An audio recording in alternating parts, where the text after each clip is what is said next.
Bonjour et bienvenue sur la chaîne d'Action Maternité. Mon nom est Joël et aujourd'hui je te propose un entraînement en HIIT pour débutants ou postpartum plus grand 6 semaines qui se déroulera en 5 exercices. Donc on va commencer couché au sol pour le pont excentrique unilatéral. Donc on s'installe doucement. Tu vas être sur le dos, les genoux pliés avec le dos bien appuyé au sol et c'est parti! Donc, l'étape 1, c'est engager plancher pelvien, abdominaux, expirer, puis serrer les fessiers, soulever les hanches. Une fois que tu es en haut, tu décolles un pied, allonge la jambe et redescends. Donc, la phase excentrique est contrôlée seulement avec une jambe. Et tu vas répéter ce mouvement-là pendant 40 secondes. C'est important de bien respirer tout le long de l'entraînement. Donc, tu dois expirer lorsque tu soulèves le bassin et inspirer lorsque tu descends le bassin. Porte aussi une attention particulière à observer si l'angle de ton bassin est parallèle au sol. Si c'est le cas, bravo, ça veut dire que tu as un excellent contrôle et que tu réussis à bien engager le corps. On vient d'entendre la petite clochette qui sonne le 20 secondes de pause, alors repose-toi. Il y aura aussi une petite clochette pour marquer la fin de la pause. On va recommencer le même exercice, mais cette fois-ci avec l'autre jambe.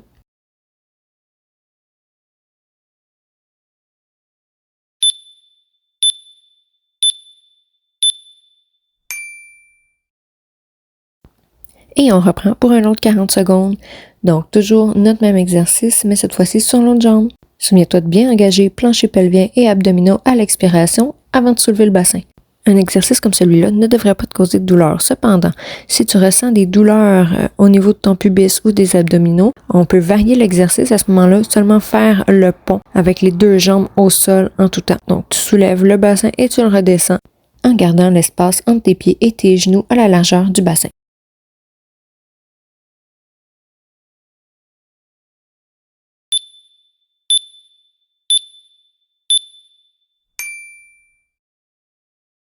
Je profite de la pause pour te parler du prochain exercice. Alors, on reste couché au sol, on travaillera les abdominaux obliques en opposant le coude et le genou contralatéral. La moitié de la pause est passée, donc si tu t'es levé, c'est le temps de reprendre la position.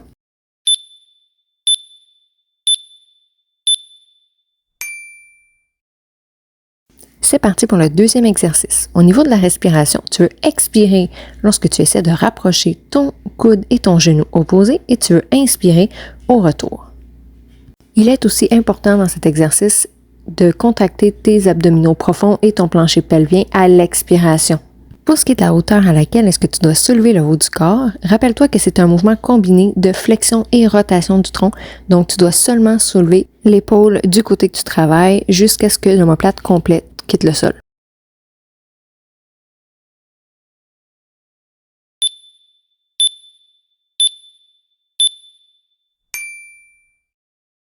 Voilà la clochette de la pause qui vient de sonner. Donc, je prends le moment de cette petite pause-là pour te parler de la diastase du droit abdominal. Fun fact numéro 1, la grossesse n'est pas la seule cause de diastase abdominale. Je vais t'indiquer comment tu peux la repérer pendant l'exercice.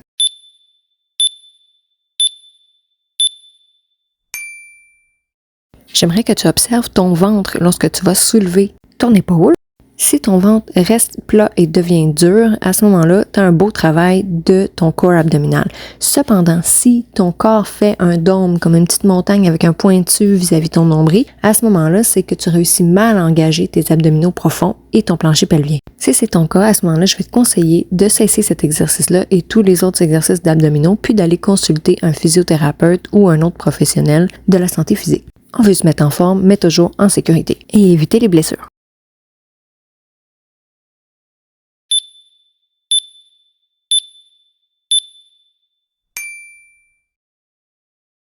C'est parti pour un autre 20 secondes de pause, alors ça serait le moment de t'hydrater. Notre prochain exercice sera un planche jack. Donc justement, si tu as remarqué une diastase, évite cet exercice-là et fais plutôt des jumping jacks réguliers.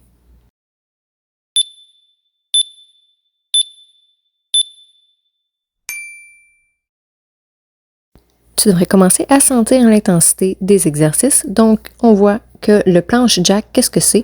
C'est tout simplement une planche avec les pieds qui font le mouvement du jumping jack. Très important ici de poursuivre ta respiration tout le long de l'exercice. Et si tu ressens des inconforts ou des douleurs avec les sauts, tu peux tout simplement écarter tes pieds un à la fois dans ta position de planche sans faire les sauts, puis les ramener dans ta position de départ. C'est toi qui choisis et ajustes ta vitesse d'exécution et si tu as aussi des douleurs au poignet ou de l'inconfort, tu peux toujours te positionner sur les coudes.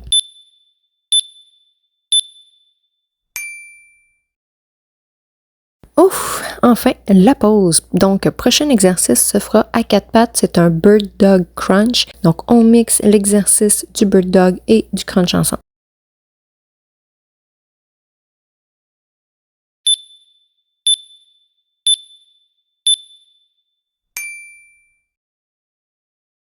Pour cet exercice-là, tu vas allonger le bras et la jambe opposés et en fait, tu ne veux pas les soulever vers le plafond ou le ciel. Ce que tu veux faire, c'est imaginer qu'avec ta main et ton pied, tu vas aller toucher les murs devant et derrière toi. Autre point important, ta respiration. Donc, normalement, quand tu vas allonger, tu vas inspirer et quand tu vas rapprocher ton coude et ton genou, tu vas expirer. Si tu chambranles beaucoup dans cet exercice-là, à ce moment-là, oublie la portion crunch et dépose la main et le genou au sol entre chaque répétition.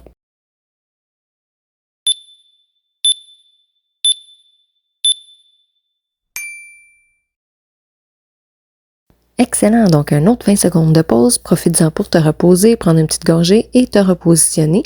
On va refaire l'exercice, mais avec l'autre bras et l'autre jambe.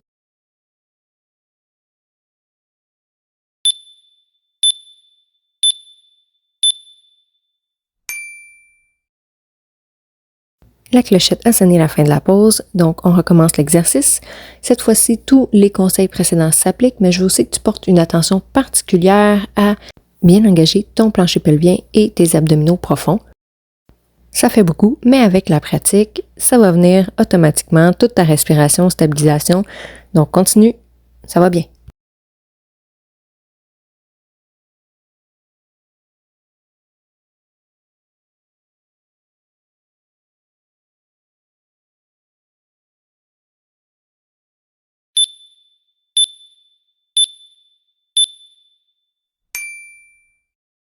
Clochette de pause, donc c'est le temps de te frotter les genoux pour ramener la circulation dans ce coin-là. Une petite gorgée peut être nécessaire.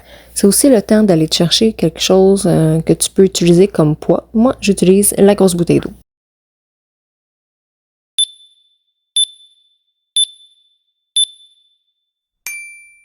On se positionne pour le mouvement de squat avec notre bouteille et à ce moment-là, on a deux options. Soit on fait notre squat avec flexion des coudes biceps ou on peut aussi rajouter le mouvement de press. À ce moment-là, on va pousser la bouteille au-dessus de la tête. Libre à toi d'effectuer un des deux ou les deux selon ta tolérance. Souviens-toi de bien engager l'unité interne, d'expirer lorsque tu pousses vers le haut et d'inspirer lorsque tu redescends. Je t'avouerai que rendu ici, tout brûle dans mon corps. Je considère donc que c'est un entraînement réussi.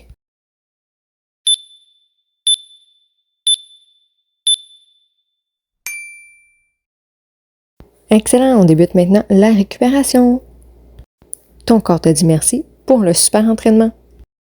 Et si ce n'est pas déjà fait, c'est le temps d'aller boire de l'eau. Donc, hydrate-toi bien, profite bien de l'énergie de la zénitude que tu vis en ce moment et laisse-moi savoir en commentaire si tu voudrais d'autres vidéos comme celui-là ou si tu préfères les vidéos d'entraînement filmées comme si c'était un live.